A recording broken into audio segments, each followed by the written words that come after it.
Разрабатывали для себя, а теперь строим по всему миру энергоблоки с реакторами ВВР-1200. Сегодня одна из самых востребованных технологий в атомной генерации. Самые надежные и эффективные современные российские атомные станции. Пример того, что наша наука развивается эволюционно с использованием всего накопленного страной опыта и главной задачей – объединить все передовые технические решения, нарастить мощность энергоблоков, при этом не забывая про экономическую эффективность. ВВР-1200 спроектировали в Московском и Санкт-Петербургском институтах Атомэнергопроекта совместно с опытным конструкторским бюро «Гидропресс» и учеными Курчатовского института. Впервые в мире был создан энергоблок поколения 3+. Это и сейчас высочайший стандарт безопасности, в котором сочетаются активные системы, элементы, которые работают от внешнего источника питания с участием человека, и пассивные. Это те системы безопасности, для которых не требуется никаких источников электроснабжения, никакого дополнительного питания. Они основаны на естественных физических процессах окружающей среды. В московском проекте пассивной системы безопасности основаны на отводе тепла с помощью воздуха, а в Санкт-Петербургском проекте пассивной системы безопасности основаны на отводе тепла с помощью воды. Станция «Пионер», Нововоронежская АЭС. Энергоблок номер 6 с реактором ВВР-1200 включили в сеть в 2016-м. Атомная станция – это 200 зданий и сооружений, а до этого 1000 чертежей, документаций и обоснований проекта. На рубеже 2000-х годов, начала первого десятилетия текущего века, достаточно серьезная проблема именно отечественных кодов, отечественных программ, она существовала. И поэтому в этот момент еще происходил переход от традиционного плоского проектирования, когда двумерные чертежи, которые проектировщик модель держал в голове, а фактически реализовывал в упрощенном виде. Переходили уже на основы, связанные с моделированием трехмерной визуализации, и возможностью обоснования этих моделей с помощью специализированных программ. За научное сопровождение проекта отвечал Курчатовский институт. Ключевая миссия – разработка активной зоны. Нужно было выжать из ядерного реактора большую мощность, не меняя его размеров. Решить задачу позволили расчеты и эксперименты, а еще подбор новых материалов. Например, удалось найти материалы, которые медленнее выгорают, за счет чего срок службы поглощающих стержней, они глушат реактор, вырос в 3 раза до 15 лет. Ядра, поглощающие нейтроны, они выгорают. Их становится меньше, поэтому он поглощает хуже. Поэтому надо было подобрать такие материалы, чтобы вот это выгорание ядер поглотителей происходило медленнее. Это было сделано. Слово «авария» атомщики используют постоянно, потому что ключевая задача – ее не допустить. 3/4 стоимости строительства АЭС приходится на системы защиты. Современные стандарты безопасности принято называть постфукусимскими. Но российские ученые еще до трагедии в Японии нашли решения, вошедшие в мировую практику. Одно из самых значимых – ловушка расплава. Это устройство весом в несколько сотен тонн, которое в случае аварии не позволит ядерному топливу протечь на бетонное основание защитной оболочки.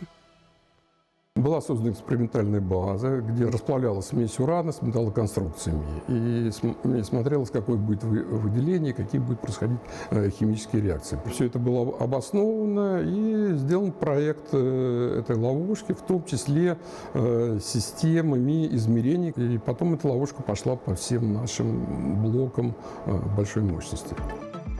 В Курчатовском институте провели анализ всех возможных чрезвычайных ситуаций, от мелких течей до полного расплавления активной зоны, и создали подробные инструкции для операторов на случай таких ЧС. Причем при запуске новой атомной станции некоторые отступления от протокола, по сути ошибки, делаются намеренно, чтобы проверить точность расчетов.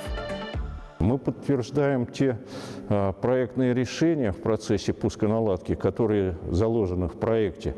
А для ряда режимов, так просто прямым проведением этих режимов, ну не аварии, конечно, но, по крайней мере, режимы с отказами основного оборудования, они позволяют нам проверить, а мы правильно выбрали алгоритмы управления. Огромный пласт работы – документация. На оформление лицензии, которую дает орган технического надзора, могут идти годы, ведь важно прописать на бумаге все алгоритмы действий, инструкции и обоснования, почему выбрано то или иное технологическое решение. В опытном конструкторском бюро «Гидропресс», отвечавшем за эту работу, говорят, что общий объем бумаги, ушедший на документацию, измеряется тоннами. Обоснованием того, насколько прочными должны быть конструкции и оборудование, также занимались в Подольске.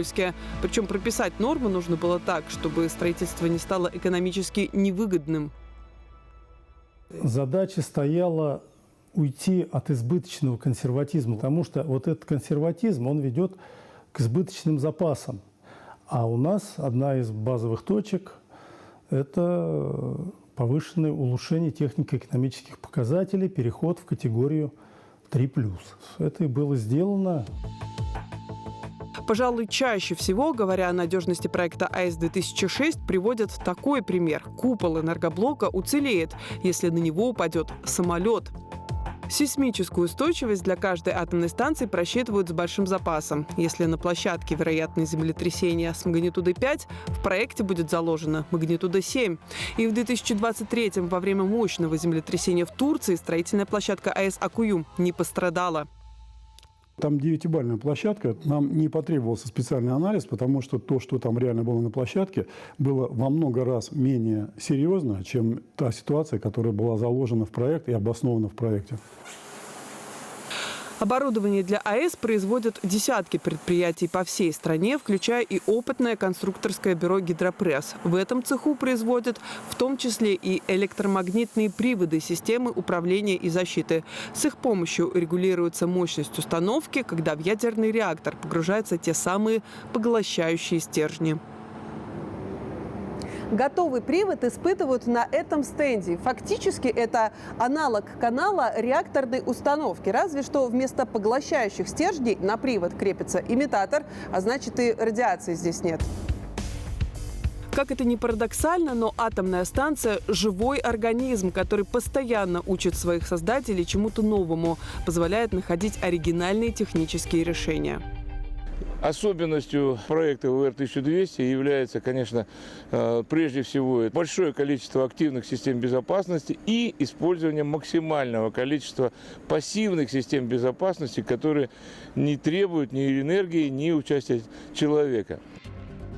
А процесс эксплуатации энергоблоков с реакторами ВВР-1200 показал, ядерное топливо можно перегружать не раз в год, как было задумано изначально, а реже. И это, конечно, повышает эффективность. Своей работой этот блок доказал, что на 18-месячном топливном цикле мы можем работать надежно, безопасно. В прошлом году на этом энергоблоке не было ни одного нарушения, отклонения в работе, не было потерь по выручке, не было штрафных санкций.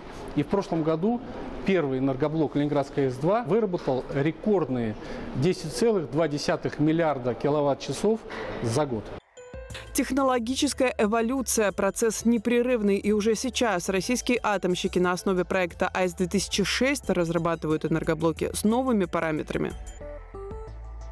Экономические показатели дают ориентир на то, что чем выше мощность, тем эффективнее проект. Поэтому, соответственно, вот этот проект, он будет чуть большей мощности, да, это там, 1250 мегаватт. Это более эффективное такое решение. Следующая ступень развития проекта АЭС-2006.